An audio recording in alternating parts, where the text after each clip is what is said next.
So speaking of The Hobbit from our last episode, there's a place in Tennessee. You don't have to go to New Zealand. There's a Hobbiton in Tennessee, and it looks fantastic. There's a couple we've found a couple of bed and breakfasts that have hobbit holes. Oh yeah, I've seen those too, like on Airbnb, but this is like really The built whole out. Hobbiton? Like yeah, it's pretty big. So I want Well, to check it out. I want it. Talk about cozy. I know. Welcome to PCMC. I'm Mike Bongiorno. I'm joined with my good friend and your good friend, Miss Janine Gagliardi. Hello. Typically, we record together in the same space in the house of Gagliardi, That's right. but I'm sick, or I was sick, and I'm getting over being sick. yeah, It's all. everybody's on the sick spectrum somewhere, getting over. Oh yeah. But we're here today to do an episode that was Janine's idea. Janine, this episode is called Actors Who Went for It. What That's does that right. mean? Well, I would actually, an alternate title could be No Small Roles, Just Small Actors, right? Like, That would be take, its New Yorker magazine yeah, title. that's it. So basically, I got the idea for this episode because Bill and I had been talking about how like a certain scene in a movie affected me so much or affected us so much. We were so impressed with like this actor's work, but they were like there and then they were gone, right? Like they were Uh-huh. only in that one little part, but they were so great in that part that you were like, this was fantastic. And the one that I always think of that inspired this, I sent to you, is from Willy Wonka and the Chocolate Factory from like one of those vignettes in the beginning. It Yeah. has nothing to do with anything else in the film. It's only there. And oh my God, it's like it's just so good. It's such a crazy, great performance. It's like, oh man, this Is that one on person, your what? list? It's on my list for sure. Yeah. Okay. Um, okay, so I had a little bit of trouble with it. At one point, I needed you to tell me the difference between actors who went for it and actors who understood the assignment. Yeah, yeah, What is an yeah. actor who understood the assignment? Frank Langella. You were asking me about Frank Langella as Skeletor, Uh-huh. or Raul Julia as M. Bison in Street Fighter. Yeah, They're yeah. they're giving an insane performance in a movie that's otherwise, sort of dull in comparison to what they're doing, right? Like they were given a task and they completely understood it. Or oh God, what the hell's her name? In The Grinch, the one who has the crush on the Grinch. Okay, yeah, yeah, yeah. Yes. Mayhuvier is the last name. Yeah, yeah, Martha yeah, May. yeah. Martha May. Martha She Mayhew. understands the assignment completely, right? Like someone's bringing like over the top energy. But those are all like roles, the pretty meaty roles in the movies that they're in. I meant smaller Okay. appearances, right? Blips. But you either quote them or you remember them, or like this is a person who, just really left an impact on you despite only being there briefly in the film. Okay, so my my misinterpretation was that, let me see, three, I have five here, Okay. and like a few honorable mentions. Three of them are like real tiny little roles, Hmm. and two are not. Two are big roles, but they were unknowns at the time. Okay. I guess what I was thinking about was Lin-Manuel Miranda talking about getting your shot. Oh, I'm not gonna throw away my shot. Yeah. Okay, okay. So I thought about like these were nobodies that were like, "Do you want to do this thing?" And they were like, "Yeah, I'm gonna do it really fucking hard." And then the whole world is like, "Wow, who Who is this was that? nobody who fucking?" And I wrote down some of their like credits before their big thing. Okay. You're like, "Wow, you went from that to this." So hopefully this is a cohesive list. But I do think it's a good idea. I'd love for you to start. Okay, sure. So one of the ones that inspired this as well is from the film, the Harry Potter film, Goblet of Fire. Hmm. Oh, and you also wanted us to talk about like who is this actor? Like what is their name? Yeah, yeah. So the character is Amos Diggory, and he is Cedric Diggory's dad. So this is Robert Pattinson's character. It's his dad Hmm. in the film, and he's played by an actor called Jeff Rawle. Uh-huh. And Jeff Rawle, I looked into him. He's an actor. He does a lot of British series and stuff. He's a working actor. I think he had his own series that lasted a season or two back in the day, and it seems like he does mostly television, like BBC series. Uh-huh. But he's around. He's in the British stable of actors that like we pull from, right? Sure, sure. And he's got this little role as Amos Diggory. You meet him at the beginning of the film when they're all going to the Quidditch World Cup, and Yeah, you can tell that he's like very proud of his son, seems like a good dad, and that's pretty much it. And then they compete in the Goblet of Fire, and they go all the trials, and they're at the last one where they have to go into the maze, and there's like the big stadium filled with onlookers, and he's there. He's like, yeah, cheering for his son. And then, of course, the unthinkable happens. Voldemort yeah, shows up and his son is killed. And in the chaos of that scene, he stands out. He does yeah, the most heart-wrenching cry. yeah. Um, and everything comes to a standstill. And like he's in a scene with Alan Rickman, Michael Gambon, Right. And he's not an established character that you would care that much about. no, right? Like we don't really know much about him except that he loves his son. That's nice. Yeah, And he pulls off this scene. It's so brief, but he's screaming like my boy. My boy, but it's just the intensity and the sadness that he's yeah, conveying that it always floors me every time. I'm like, God, he killed this. Like he really went for it and like nailed it, completely nailed it. Whereas like in a scene full of stars, he's shining the brightest. Like he is doing the most and he's with what little he's given. And I mean, I thought I was so impressed by it. It moves me every time. Like the first time I saw it, I was in tears. I was just like, oh yeah. my God, his real son died. He sells it. He really sells it. Yeah, that is a great performance too. It's a great performance. It's very brief, but he does such a great You can tell job. by the editing that he did such a good job. They allow it to Yeah, they really give it fully the blossom. Yeah. space. Yeah, Yeah. you're right. That's such a good They held point. space for it. They did hold space for it. Yeah. That's true. Um, okay. So I want to talk to you about Anne Lambton. And Labton. Okay. Lambton. Oh, Lambton. Yeah. Okay. She played Woman in Black in 1990's The Witches. Yes. So this Yes. is, I guess it's, I forget where in the film it is, and we did a whole episode on this, by the way. Look up on our feed. So The Witch is the Mhm. adaptation of the Roald Dahl book, which is very scary and funny and great. He's in a tree, right? The little boy's in a tree, He's and in a tree, yeah. he offers him chocolate. It's such Mhm. a pedophile scene. It's the poster for Stranger Danger, and It's she's probably the scariest scene in the movie. yeah, and she looks elegant and wears like these black gloves. hmm That's like, but like it's the middle of the countryside, so it's like, why would she be Why wearing is she something like there that? in heels and like fancy outfit? Yeah. And I think, doesn't she say to him something like when the grandmother calls his name and she's Shit. like, It's so scary. She goes, yeah, she can't hear you. yeah, When he goes, Grandma, yeah, Grandma. she can't hear you, and then she's got a snake. Yeah. Oh, it's so fucking scary. It's nothing scarier to a kid. Yeah, and you made the joke when we did the episode that she looks like Phoebe Waller-Bridge. I do see it, yes. And it's such an amazing performance. And she had a crazy life. She was discovered by Andy Warhol's agent. And Really? she became, I swear to God, she was Andy Warhol's bodyguard. What? And she did not do a good job because she was with him until he was shot. Oh Oh, my no, he didn't die God. of being shot, though. But she was with him until he died. So he died during a surgery. She's still working and does a lot of TV stuff. Wow. Wait, what were her qualifications for being a She bodyguard? was she was an attractive looking weirdo, and Andy Great. Warhol just liked people like that around. I love that. I'm just gonna Yeah, hire just a cool weirdo to be my yeah, bodyguard. yeah.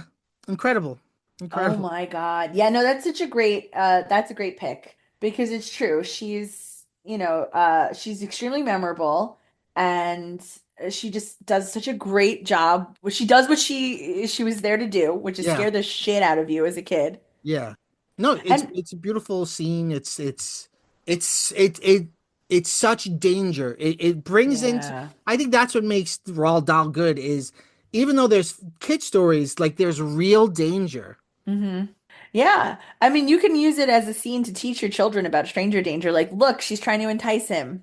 Yeah, Um, yeah, Look, she's offering him gifts. Yeah, it's crazy. Look, now she's starting to threaten him. Like it's like the textbook of how a stranger will try to capture your child. Yeah.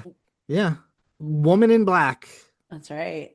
What else do you have? I only have five. What do you have? Like a 900? I could do five. I have a lot of And then honorable mentions. sure. Okay. So my next one is the one that inspired it all. It's an actress named Gloria Manon, and she plays Mrs. Curtis in Willy Wonka and the Chocolate So Factory. good. And By you the may way, a know that scene I always forget exists, but then when I watch it, I'm like, oh yeah, this scene. the scene is so funny. It's so great.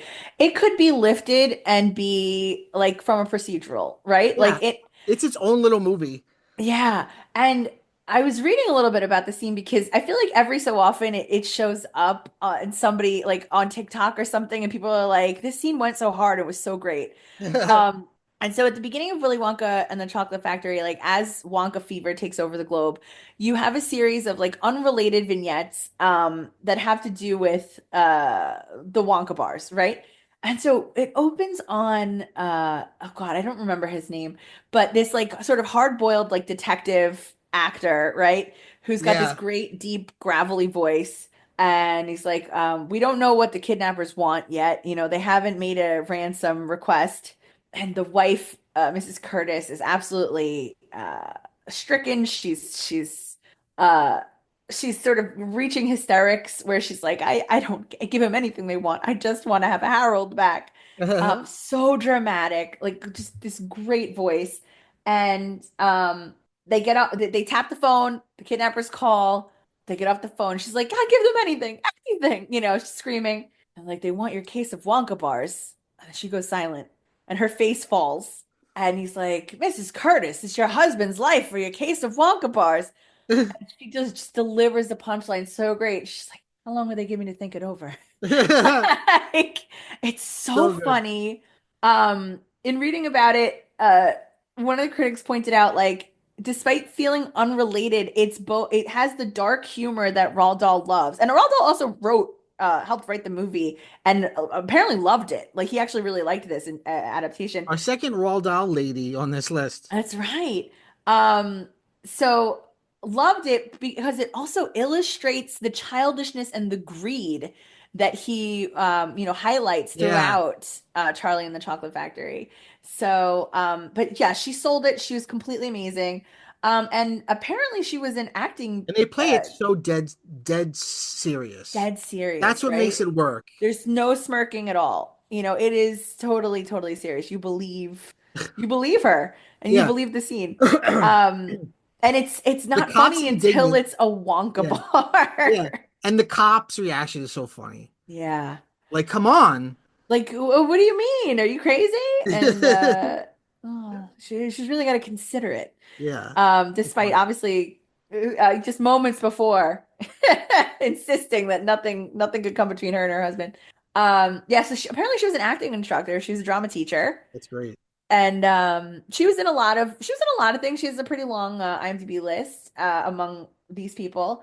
Yeah. And but more just like smaller roles. But this is her, I would say, the best she ever did. This is where she's shown the brightest. So Beautiful. great. That is a great scene. Yeah. This is Curtis. I wish, well, you have an Instagram. I feel like we should link like the Sure. scenes or like a little clip, give you more work to do when you feel sick. Yeah. Thank you. That's great. I think you're gonna like my next one. I Okay. felt happy. I feel like my next one is the one that most fits the theme, and then you're gonna be Okay. disappointed with my others. All right. So this one I think is perfect. A perfect example of what you're talking about. Okay. This is an actress, a woman Mhm. named Caroline Blakiston. Okay. She came into our lives, but for a few moments, with an angelic, with an angelic poise as Mon Mothma in Return of the Jedi. Oh, wow. Yeah. Her delivery and poise and look Hmm.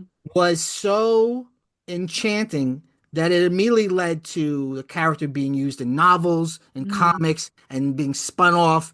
And now Andor is a whole show where she's one of the main characters. Me, yeah, All I think absolutely. based on which is a nothing role. She plays the role that you've seen in those Star Wars movies, which is this is the ranking person in the rebellion that's going to do the briefing of the plan. Yeah.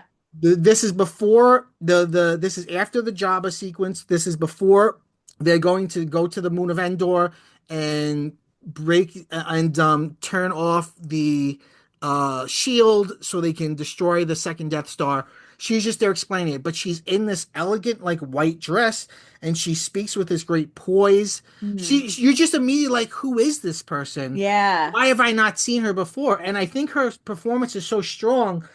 She's become such a big part of Star Wars. Like in the world of Star Wars, like after the Emperor dies, she becomes the Chancellor of the Galaxy. So she's the leader Okay. of, and you see a little bit of that in the Ahsoka show. Oh, okay.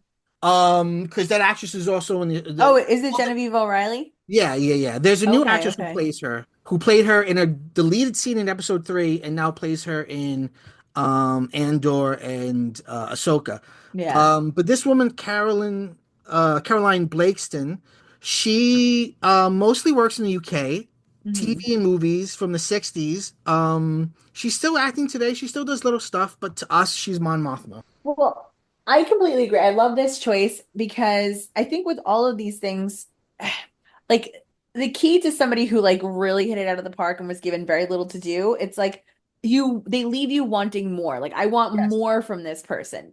And Uh, and so much so that other creators and writers gave the character more. right. They had to They, expand her into somebody who's now an important character in the whole story. yeah. She's like Boba Fett in that way, where you saw her for Yes. an instant, right? And then it launched a thousand imaginations. Like, who is Right. this person? What's her story? When I was a kid, I thought it was Julie Andrews. No, she has that gravitas. She does. She has that hair. I feel like she had Julie Yeah. Andrews' hair, and then yeah, that poise, that She shows great serenity, empathy. She talks class. about the Bothans who died. That's So right. there's great empathy in what she's doing. Yeah. You get the idea that she doesn't seem like a military person. She seems like a political person. So Or royalty. Yeah. or royalty like Leia. Yeah. So you're kind of like, who is this? I'm thinking of like the Family Guy Star Wars special where Lois as Leia sees the only other woman in Star Wars and is like, I don't like her. Yeah. Yeah, I mean, and what is she in it for? Less than 5 minutes, maybe? Yeah. Yeah. It's crazy. So what else do Well, you got? I also have a Star Wars pick, but I'm going to save mine. Oh, ooh. That's right. Okay. So this next person has exactly one acting credit. Wow. Just one. It's the only time I've ever seen that. Just anywhere on IMDb, just one acting credit. One at all ever. One at all ever. And she appears at conventions and signs things as this character. That's incredible. Her name is Patty Johnson, excuse me, Patty Johnson, and she Okay. plays the head elf in A Christmas Story. Oh, yes. Oh my God. Yes. And she got the role. They had like a casting call, I guess, and she was really kind of Yes. tooty to begin with, attitudey. Okay. And she was supposed to be a teenager, but she was already like in her like I think she was like 30. Yeah. And she came and she was like, I was an elf. I was an elf in a mall. Like That's you got to incredible. hire me. And they were like, okay, we like it. She it seems like she sassed her way into the role. She- So this is the way she uses her hat, yes. the hat work. The hat work that she's doing is incredible. Yeah, Um and it fits with an overall vibe that goes along with the teacher of mhm, like grown-ups are kind of scary. mhm. I think it's better that she seems older because the Yeah. role is scary and Santa's scary too. Like Mhm. the idea of like, and your dad's kind of scary too. Like your mom is scary. Yeah. So she's like pulling the kids one by one to see Santa. And then Ralphie's up there. He's like he's stuck. He doesn't know what to say. And she yells at him. She's like, "There's a lot of people in the store, kid, so get going." And as she's Yeah, like shaking with her the head hat. around, Yeah, she's like punctuating yeah, her line so with this good. jingle bell at the end of her hat. Incredible delivery. She never acted before, she never acted after, and How did she they find absolutely killed it? it. Was just an open audition? I guess, yeah. It seemed local to wherever they were filming because she just came, like That's incredible. she just showed up. And she's living the best head elf life currently. Yeah, that is I think incredible. it's so funny. I like that she does she wear the hat at conventions? Probably, right? Uh, like a little elf hat. I've seen pictures of her at the convention. She seems like she's just dressed like in a Christmas Story sweater or whatever. Ooh, But yeah, she did great. She did great. And incredible. I feel like people I mentioned her to you and you were like, yeah, absolutely. I know Yeah, exactly who oh, that absolutely. is. And she did a wonderful job, Patty Johnson.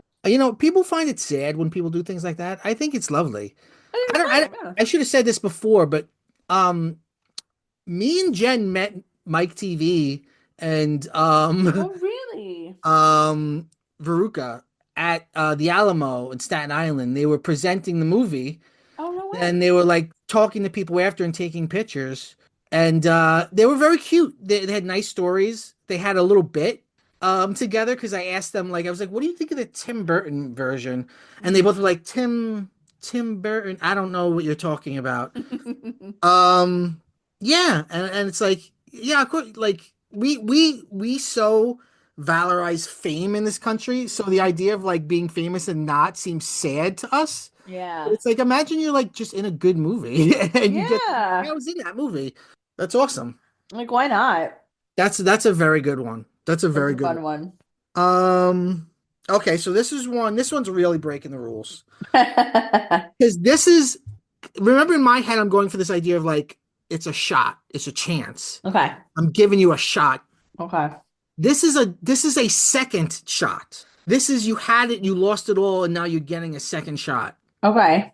I am, of course, talking about Paul Rubens in Buffy the Vampire Slayer Oh, okay. Sure. as Amlin, the vampire assistant of Oh.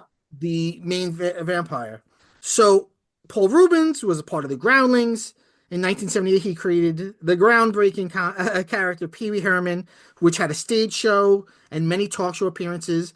In 1984, he made Pee Wee's Big Adventure, the movie. From 1986 to 1990, he did Pee Wee's Playhouse on TV. He won Emmys and Peabodys. Then in 1991, he was arrested for indecent exposure while jerking off in a porno theater, which kids ask your grandparents. There used to be porno theaters where Yikes. they would play them like movie theaters. And guess what? People would jerk off or do drugs, sell drugs, fall asleep. These were not great places. So it's not I think people got the wrong idea that he was like watching fucking Home Alone and jerking off. He was watching a porno movie and jerking off. And they just really wanted to bust him. They were like, "Oh, this is a TV star. This is a kid's TV star." So that was this huge scandal, and it kind of killed his career. But Yeah. then the next year, in 1992, he has a small little cameo role as Penguin's father in Batman Returns. That's right. And then later on that same year, he is this vampire in Buffy. And he doesn't look anything like Pee Wee. He's got long black hair, a, Hmm. a goatee, like pale vampire face, long nails, a leather jacket. He's doing like a scary voice, although he's a comedic character. Hmm. I saw this in the theater as a kid. Yeah. I love the Buffy movie, even though it's nothing like the show. And my dad was like, "Do you know who that is?" And I was like, "No." And he was like, "That's Pee Wee." I was like, "Get the fuck out of here!" I couldn't believe it, and it was such a perfect second chance for him because it was a comedic role. It was a small role. He wasn't the focus, but he could do a really good job. He steals the scenes that he's in. Yeah. Um, and it was really great because it showed the world I'm actually an actor because it's Right. so different from Pee Wee. And then he has that great famous, I think, improvised thing where he dies for super long. She That's she right. takes him with a ruler It's still going in the credits. and he's like, oh, ah, and it's just ridiculous. He also has the great line where he's trying to kill Luke Perry's character, and he's on Luke Perry's van, and he drives into a tree, and he loses his arm, And he's like, I just got this jacket. Oh no, this is my favorite jacket. Kill him a lot. So Paul Rubens, the great Paul Rubens in Buffy the Vampire Slayer. All right, all right. He really made a meal out of the role, Yes, he did. despite not having a lot of screen time. No, I think that counts. I do. I don't think it has to be like a complete unknown, right? Yeah. I have in my what is it? The honor I can't think of honorable mentions today. I can't conjure the term honorable mention. Uh-huh. In my honorable mentions, I have like some pretty well-known actors that just did a really good job with like a tiny, tiny little role. Hmm. Um, it's not quite a cameo, right? Because it's not. Right, right, right. So, it counts. It definitely counts. This almost is like there's almost anonymity in it that's working for it. Yeah. Yeah, I love that. I love when a bigger star shows up in a small role and you're like, what are they Yeah. doing here? What are they doing? Yeah. It's sort of like when Neil Patrick Harris showed up in the original Harold and Kumar, and it was a surprise to most people because Yeah. we hadn't seen him in a while. That really led to everything. Yeah, it did. That Yeah. led to How I Met Your Mother. Hmm. That was the beginning of a whole second act for him. Yeah. Yeah. Now he owns the Magic Castle. Does he own it? Yeah. So Wow. What a dream come true for him. if you're listening, we would love Oh, invites. we would love it. We would absolutely love it. We And know it's invite PH. only. We would watch. We would dress up, whatever you want. Oh, we're very discreet. We wouldn't tell a soul what we We saw don't have to there. be allowed in every room. Just let us in some of the rooms. Thank you. What a dream come true for him though. He's a big magic guy. Yeah. Okay, my next one is Siobhan Fallon Hogan. That sounds familiar. She's in a lot of things, Okay. and she does a lot with everything that she's been given. Is she related Uh, to me and yes, Bill? she's related to you and Bill. Yes. Okay. That's where you know her from. Um, no, she's just she's got a real Irish face, you know? Okay. Sure. Um, she plays the bus driver famously in Forrest Gump. Okay. And but my pick for her is actually I've had to find her name because I don't think it's said in the movie, but her name is Beatrice, and she's in Men in Black, and she's Vincent D'Onofrio's wife. Yes. After Absolutely. so he seems like he's kind of a domestic abuser, not a nice guy. He's a farmer and he goes out to check out what the this crash in his front yard is, and of course it's an alien, and he immediately gets like killed by this alien who then is wearing his body as a suit. And he comes back to Incredible. the house and requests sugar and water. Yeah. And she just is like pitch perfect through the whole scene. Like He's great. she's stunned. What's She's his like name? Edgar? Egger. Yeah. It's like an Egger suit. And she's Yeah. doing like this funny, like she's doing this voice for the whole Yeah. scene. It's just like it wasn't like Egger. It's like someone was wearing Egger. It's like an Egger suit. Yeah. When So she gets good. interviewed by them. And she's getting yeah, she's getting him more and more sugar and water, and then she's like, something's wrong with your face, Edgar. And he like does it's like the effect Yeah. like of him pulling back his face, like, oh, is this better? And then she faints. But then during the subsequent interview scene, she's great too. The Egger suit lines, and she just has this great where she's like Yeah. underselling it. Like she faints, but she's not like screaming. Yeah. She's just like slack jaw stunned throughout it all. Well, that movie's directed by Barry Sonnenfeld, and I think he's really good with that. Like, think about all the Okay. weirdos in like the Addams Family movies. Yeah, yeah. I mean, that party scene is chock full. Yeah, yeah. And everyone in the camp in the second one. Like Hmm. he likes interesting people. Yeah. Yeah, that's a very good one. She's great. And in her other role, she's great too. Like she's always bringing her A game. What's she done recently? One Wonders. Oh, she's in stuff. I was What's her looking name? up Siobhan Fallon Hogan. I can't spell Siobhan. Siobhan is spelled Siobhan. So it's Siobhan. The most And ridiculous name ever. We've all agreed that, right? we all, yeah, totally. 100%. She's done a lot of things, but Let's see. her most recent He credit. What's was she up to? in a short. I think it's interesting when you see these people do shorts. Yeah, The Clifford the Big Zombie Red Wedding Dog. from Oh, yeah. 2023. Oh, she was on an episode of What We Do in the Shadows. So was Paul Rubens as his Ugh, character from. God, that last season was so bad. I know, I hated It, it. it really will go down in history as one of the biggest.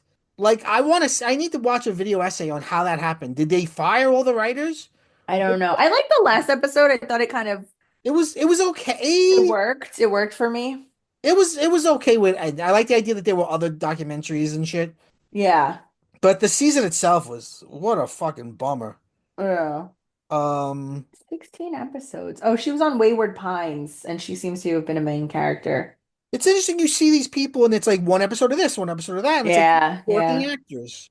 I mean, any of these people could have been in our character actors. Yeah, yeah. Yeah, she's great. But yeah, she did so much with that role. She was in Baby Mama. Oh, She's okay. in Funny Games. She's in Funny an episode of Games. 30 Rock.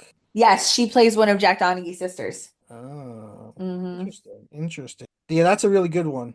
She's Okay. great in Men in Black. Fantastic. Okay, so I have one. Hmm. And This then is we're gonna do my honorables, and then I'll do my last one. wait, what am I up to? No, I have two more, don't Oh, I? you did two. Okay, okay, Yeah. okay. I have, yeah. Wait, I've done three, right? No, I've done two. No, I've done three. Okay. Yeah, so I have two more. Okay. Um, so, hold on. Oops, I'm sorry. So this is somebody that went on to be a big star. Okay. This is my second vampire on the list. This is Kirsten Dunst as Claudia in Interview with a Vampire. Oh, okay. This is also maybe on the list of best child performances ever Oh yeah. in things. She, this is such a complicated character because the character is a child, but then becomes a vampire, then lives for centuries and becomes like like just bored of being in a child's body. Hmm. Um, and but it's played by a real little girl who Yeah. fucking kills it. Just such a great job. And just the idea of a baby vampire is wrong. It's just inherently an incorrect thing. She's just amazing in it. It's such great casting, and she really like before that she did like little things. Um, Well, yeah, 'cause she's so young. yeah, she was a child. Let me see. She was like, when did she do? She was at New York Stories. IMDb says Kiki's Delivery Service, but I think they're counting the original one. She probably did her Yeah, she did the voiceover dub after. after. Yeah. Um, she plays a kid in Bonfire of the Vanities. One episode of Star Trek. But after, well, actually, not even after. The same year, she plays young Amy March In in Little Women. Little Women, which is another great role. And then the year after that is Jumanji, and then she's off to the races. Yeah, yeah. She's great. She's fantastic. She's so great in that role. I love her. She completely steals the show. I think Tom Cruise is an amazing job with Lestat, but I feel like he can't hold a candle to her in any of the scenes. Like No, she's taken it. sometimes kids are. Whenever you see a really good kid performance, Hmm. you kind of feel like this must be just id because they don't know anything. You know what I mean? Like Right. they can't pull from anything. They just must be like just embodying it in some way that seems impossible. I wonder if there's like the deft hand of the director there, I'm right? sure. Or like the script supervisor or whatever, like making sure that they understand like what the line is supposed to how the line is supposed to be read and like really Or conveying maybe that to a kid, you maybe even know. a parent. Like Maybe, I yeah. know, like Beasts of the Southern Wild. It was like the protagonist is like a 5-year-old kid. She was so Like great in that. yeah, but it's because her mother's there constantly off screen, like talking her through it, which Hmm. is what made it work. That could be that too. Like, or you hear about like Linda Blair in The Exorcist, like she says, like I didn't really get any of what I was doing. Yeah. My parent and the director were there just going like, now you're doing this, now you're doing that, and now you're scared, and now you're this, Yeah.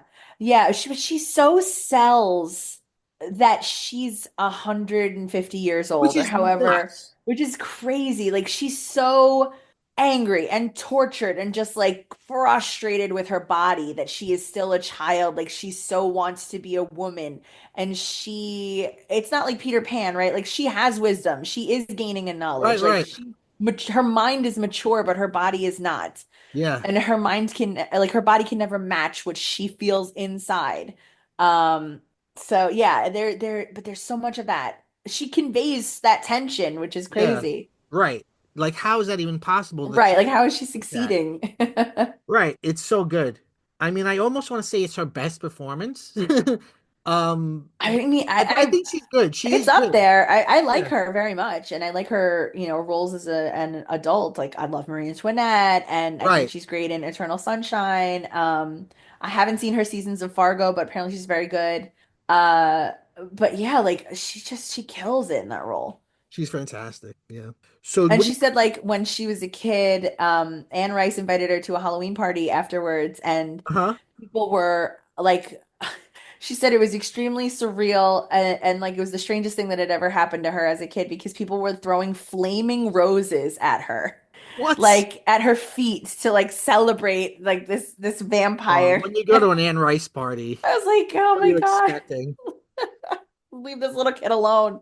She's perfect. It's so good. It's such good Yeah. casting. I know, she's great. And she looks like a little doll, so I she's know she's a beautiful, she looks like a porcelain doll. yeah, and they So really it's make her yeah, up to look yeah, like a doll, like the curls yeah, and she says that too. She's like, you treat me like your doll. Like, oh, yeah. she's so So great. good. It's She's so great. fucking good. It's ridiculous. Yeah. All right. I'm gonna do some honorables now. I have Sure. four. So one that I mentioned to you was Chris Hemsworth. Ever heard of him? In Star Trek, in the first Star Trek film. Recent episode of PCMC. That's right. And so I think he was already auditioning for Thor, but he wasn't in anything big in the United States at the time. No, yeah, I think he had done like a series in Australia. But he blew up almost immediately after that yeah. movie came out. It's an amazing. It's a great performance. It's so brief. You see him for like 5 minutes at the Yeah, beginning. Um, he puts in an excellent performance. You are moved by his death, even though you've never seen this person before, right? And yeah, you've known him briefly. He's incredibly handsome. right. And in the subsequent scenes where his son Kirk is rebelling against his stepfather or his mom's boyfriend or whatever, yeah, you're all totally on his side. You're like, yeah, of course no one can hold a candle to your dad. Your dad was the best in the whole Yeah, world. he went down with the ship to give you a Yeah. chance to live. He so handsomely saved everyone. Hands. He wakes up and handsomely brushes his teeth. He handsomely, goes to the bathroom. Yeah, He's just so handsome. But yeah, yeah, so I thought he did a great job. And it was that thing of like when he came on screen and it was more than just like a brief like, oh, this guy's gonna drive the ship, and it's like, oh, he's a hot guy. It's like, oh no, he's acting now. Okay, oh, this is good. I turned to Bill and I'm like, who was that? yeah, Who is that person? yeah. He's great. He should do more. I would watch a whole movie of him. Right. Yeah. And I kept my word. So I thought he was terrific. And so that was a small role that he did a lot with. Another person is a friend of the pod, very good friend of the pod, David Dastmalchian in The Dark Knight. Yeah. I don't even, does he even have a line? He was so I'm not gonna say magnetic, but he caught and kept your attention Yeah. for however long he was on screen. Like he's got those haunted eyes. He's conveying a lot of emotion. He's one of like the Joker's crew who's obviously like Yes. mentally unwell. Right. Um, You're right. He's straight out of and Arkham. yeah, yes. And he's selling it. He does such a great job with it. It didn't surprise me to see him in other things once that movie was over. Like when he showed up in something else, I was like, oh, it's the guy from Dark Knight. Like Yeah. he did such a great job. And now he's finally like a lead in a big movie or a bigger, movie for Yeah. him. Did you see Late Night with the Devil? No, but I really want to. It looks cool. I saw it twice. The first time I didn't love it. I liked it, but I didn't love it. Okay. Although I think if I had seen it at like 15, it would be my favorite movie ever. But then I saw it again and I was like, you know what? This movie's better than I thought it was. Yeah. It's absolutely worth watching. Yeah. How is he in it? Is he He's good? great. He's great. Yeah, I like him. I like him a lot. But that was the first time he was like on my radar, and I'm like, this guy's doing some good stuff in a very, Yeah. very, very small part. Like he's really killing it. I think he steals the show in Suicide Squad. I agree. I remember Yeah. when we were talking about his comic book series, which I'm still reading. Like once I subscribe to the series, so whenever there's new issues, I get Uh-huh. them. But I remember when we were first talking about it, I hadn't seen it yet. But yeah, it's Polka Dot Man. Yeah. And he's great. He's so good. He's doing his thing. Yeah. He sort of has a thing that he does, which is sort of like weird, haunted, disturbed characters. So I like that he's doing like a late night talk show host who's Yeah. kind of And slick. he's big in that fandom. Like there's a lot of Shudder documentaries. Mhm. And he's one of the talking heads that's always in those. Oh, okay. So Yeah, like I mean his comic is about horror, so it yeah, seems he's like he's, big. you know, he's a horror Yeah. fan. I think he hosted the Fangoria Awards this year. Oh, He's big in the cool. world of horror. That is cool. Any other honorable mentions? Yes, I have two more. Um, Benicio del Toro in The Usual Suspects. Yeah, sure, I absolutely. I feel like it was the first time he was really on anybody's radar. And then of course he became a big star afterwards. What And about Kevin Spacey in that movie? Where's he? where is he in the grand scheme of acting and He was doing great. things? I didn't like his acting as much as I liked his life choices, but I do I support him. Uh, Your team space. Oh God. that was a Uh funny joke at the SNL 50. Did you when he was like Spacey, no one would high five him? my God. He was in Glengarry Glen Ross before he was in The Usual Suspects, so he had a pretty big role in that. But that's how he got his like He uh got an Academy Award though for Usual Suspects. did he really? I didn't realize that. Yeah, he did. Best supporting Wow. actor. Yeah. He's And it great. was the same year he did Seven. So that was a big year for him. Oh yeah. He's Yeah. great. He's great in The Last Jedi. Come at me. Wait. He's talking about Kevin Spacey. I'm talking about fucking the person you picked. We're going back to Benicio del Toro. Okay, Benicio del Toro did not earn a Best Supporting Actor an Academy Award. Oh, Kevin I was gonna Spacey say did. for the mumbling character, good for him. No, although he did win an Academy Award later on, I You mean think the for bet was that Traffic. he's a fucking terrible person? We don't support him. No, I was like, oh, okay, you're asking me about Kevin Spacey. Let me go into his filmography.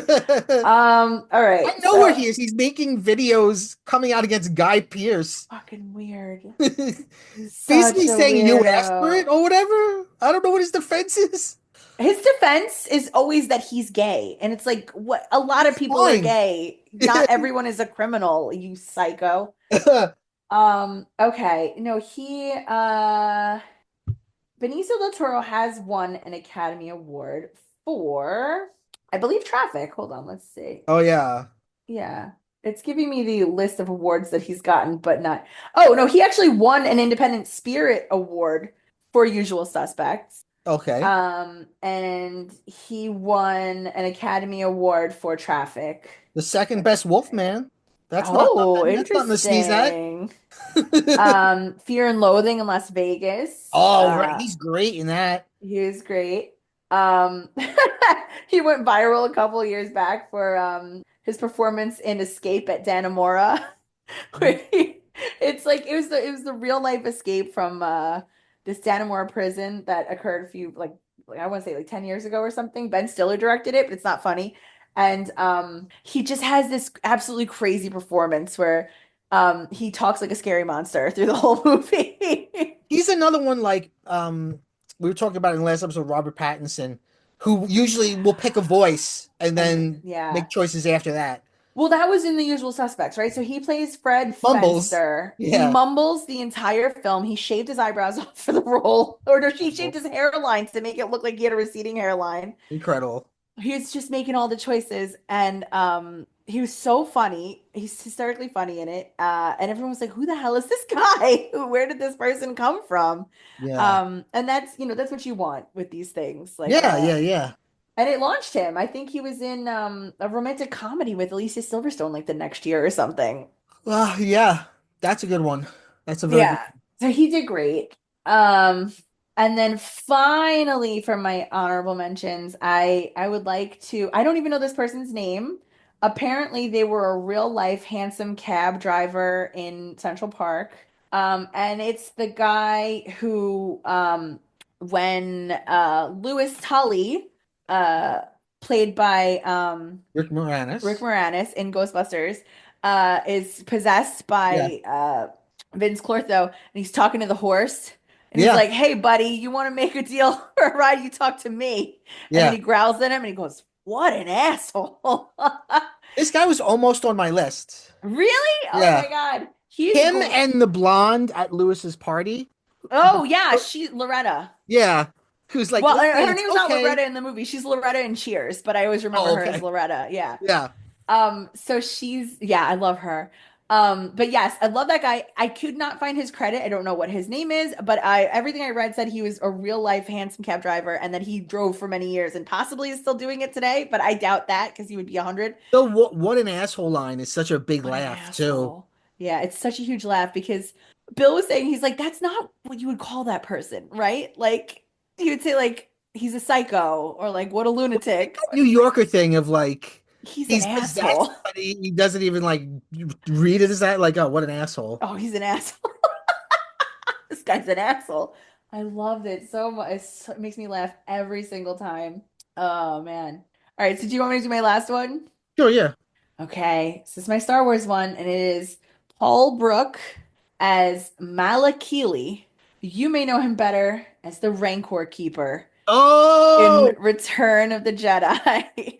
the And pathos. yes. And in that one moment, that one brief moment that he is on screen crying that the Rancor has been killed, he gives you a backstory. Eh, He Yes. gives you the emotional life Yeah. of this keeper that this Rancor was loved. Somebody loved this monster. Yeah.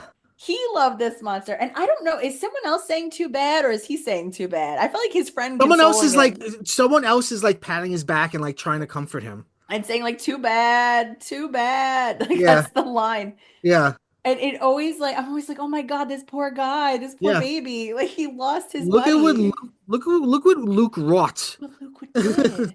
And I truly believe, and so does Bill, in the Book of Boba Fett, where we see him like have a Rancor that he rides Yeah. around on. And we get like backstory about the Rancors, and they're like they bond for life. That's what they're saying. Like the Right, Rancors right. bond for life with whoever trains them. So that means like they were bonded. The Rancor Keeper and the Rancor were in a bond, like a spiritual Right. bond. But it also shows, like with Mon Mothma, the performance is so strong it changes how the story. It changes our understanding of this is Right. just a like a monster who cares about this monster to being like, oh my God, something's happening here. Like Right. if this guy loved him, apparently this Rancor was not as bad as we thought. Yeah. Yeah. I forgot about the Rancor on that. That's maybe one of the only cool things that's going on in that. In that show. Yeah, yeah, Yeah. yeah. Yeah. Yeah, that's really good. What's the dude's name? Paul Brook. Did Paul Brook do anything else ever? I think he did. I think he did. He had some credits on IMDb. Nothing big, but yeah, he just put in some good work that day. He did some very good work. I wonder if he ever had I a wonder if figure. that was his choice to cry or if he was told to cry. Yes, he did have a figure. Actually he's had a couple of figures. Uh-huh. Good for him. Um, I do wonder if that was one of his choices. I don't know. That's really interesting. Yeah, I wonder. Because I mean, if not, if that was his choice to like be emotional, or I guess why show him then, right? If they weren't going to Yeah, intend for him to cry, like it must have been intentional. But I love that. that's so funny. It completely changes our understanding of what's happening in that scene. Malakili. Malakili. That's fantastic. That's so good.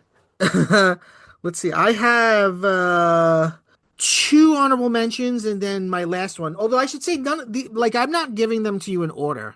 Okay. So like these haven't been in any kind of order. My last one I don't think is the best. Oh Um, no. no, I think it's very good. Although it kind of you might argue it breaks what we're talking about because it's a lead role. Um,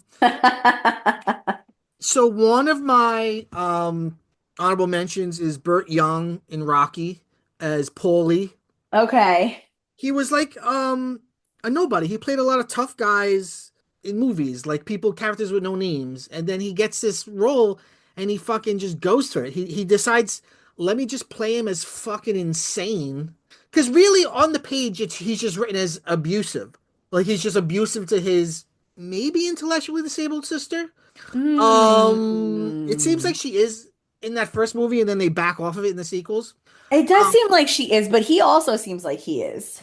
well, yeah, he's at least mentally unwell. Actually, in that first movie, they never say it, but I always got the vibe that he's like a Vietnam vet or something. Oh, He's just interesting. it's weird, and he's like his goal in life is to have the shitty job that Rocky has, which is enforcer for a gangster. Hmm. He's just a piece of shit person. He's just a garbage person. But it's funny that he's like Rocky's best friend, and you know it's just Yeah. no one else will hang out with either of them. My other honorable mention is Andre the Giant in The Princess Bride. Uh, Aw, yeah. Was that his first acting role? I'm not sure. I It's mean, he was a wrestling big one. before. I feel Yeah, like he was well known. and I don't know if people remember this, but he was a bad guy wrestler. Okay. But Well, he sure, like Hulk Hogan was the face Yeah, and he he was was the so villain. charming in this. He Like was. people think of him with like this big loving thing, Hmm. and he was already at this point really sick because of his condition, which made his spine grow and like Hmm. he was kind of always in pain. Like at the end when he catches Buttercup, she's on wires because he literally couldn't. He didn't even have the strength to hold her up Oh, at that point wow. because he was in such physical pain. Oh, But he just like talk about like casting that's like basically stunt casting, but yeah. it so works. You just fall in love with him, and Yeah. he has such chemistry with Mandy Patinkin. Yes. It's so good. It's so good. And he's also the kind of wrestler you don't see anymore. Like he never worked out in his life. He drank like by the barrel. Like there's stories of him like getting mad and like flipping cars over. He was just a true like monster man. He grew up in France with like this sweet family. His mother or his father was like a carpenter and made him a chair growing up, and like that's his favorite chair in the world. The only chair that Aw. he could fit in. So here's my final one. Okay, okay. And it's a okay. I'm talking about Tom Wilson in Back to the Future. Yes. Wow. But okay, I mean, I wouldn't say small role, small actor because he has a bigger role, It's a a huge role that role, increases exponentially with every movie, right? Like right? and But I just feel like he doesn't get enough credit for what he's doing. no. And he's first of all, he was nobody. He was a comedian and a performer. Hmm. Before Back to the Future, he was in an episode of Knight Rider, an Hmm. episode of Facts of Life, Hmm. and he was in some stupid movie where he's credited as member of Spike's gang. So he was nobody, and they give him this role where he plays three roles. He plays young Biff, Yes. he plays adult scumbag Biff, and then he plays adult like sniveling Biff at the He end. he plays more than three roles. He's doing okay, Well, in so that first movie, there's only three, oh, in the first one, yeah, I guess so. but eventually he does a bunch. Yeah, Oh eventually he does yeah, more and yeah. more. Yeah, He does like the Trump Biff. yeah, from He's part got two. elderly Biff. Yes, He's got Buford Tannen in the yeah, third one, and he's doing something different every time. it's incredible. When you It, first meet him in the movie, Marty comes home and he's like has like the comb over and he's a Mhm. scumbag and he's in Marty's kitchen and he's like takes a beer from the fridge and he's like Yeah. He's like, leaning McFly, on you should have told me there was a blind spot in your car. yeah, like By the that's way, being a Peter is dick. completely obsessed with the Back to the Future series. It's his new Ghostbusters, That's and so amazing. I've been watching these films nonstop. So this is That's a great amazing. pick because I can talk about this all day long. And then he has that loaded say hi to your mom for me. Yeah, It's scary and funny and you're like, who is this guy? He's nobody. He right. just fucking like he really went for it. Like fuck, wow. And then as young Biff in the 50s, he's sort of scary and handsome, but also he's funny in that how stupid he is. Yeah. And it's great. It's just fantastic. He's great. It's so incredible to me that he plays the same character one, two, three time, five times total over the whole series, right? Yeah. Because Buford Chan is supposed to be somebody else, but five times, Yeah. five different versions. Yeah. They each retain something where they are recognizable in that they are this character, and yet he is doing something Yes. slightly different with every single performance. It's like We talk about it all the time now because we've been watching this movie constantly, and we're like, God, he's so good in it. He's It, just so good. and I don't know why he didn't have just the biggest career ever after these, Yeah, because he is so fucking good. he's great. Um, I mean, at the end when he's like the other version of middle-aged Biff, and he's and he's like, "Oh, I'm just finishing up now. You're not trying to con me, are you, Biff?" All that Biff always trying to get away with something, Mm. and he's like, "Oh, like, hey, Marty, Marty." I got the keys to Like your he's new such a car. baby Oh, it's like so that. great. Yeah, yeah. So good. Oh, so good.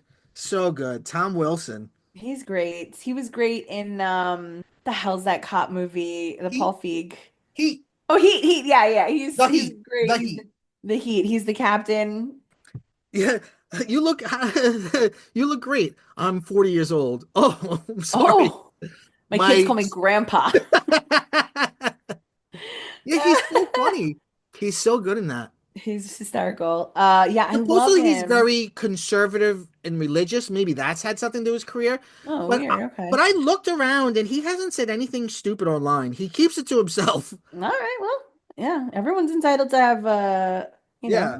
beliefs and opinions and you know, Yeah. as long as you don't start an illegal government agency, I'm cool with you Yeah. having whatever dumb Stupid. opinion you want to Yeah. have. I don't Yeah. care. Yeah. Yeah, it's fantastic. Oh, he's so good. Okay, yeah, I love that. He's so synonymous with the series just as much as the DeLorean or Yeah. Marty or Doc Brown. This Halloween, I think the last time I spoke about Halloween on this show a while back, I was saying that Peter was going to be a Ghostbuster for Halloween, but Back to the Future trumped it all, and he ended up going as Marty McFly, and That's Bill great. was Doc Brown. And we went to the zoo spooktacular. And I That's can't great. tell you how many dads in their late 30s and early 40s, when they saw Peter, would go, McFly.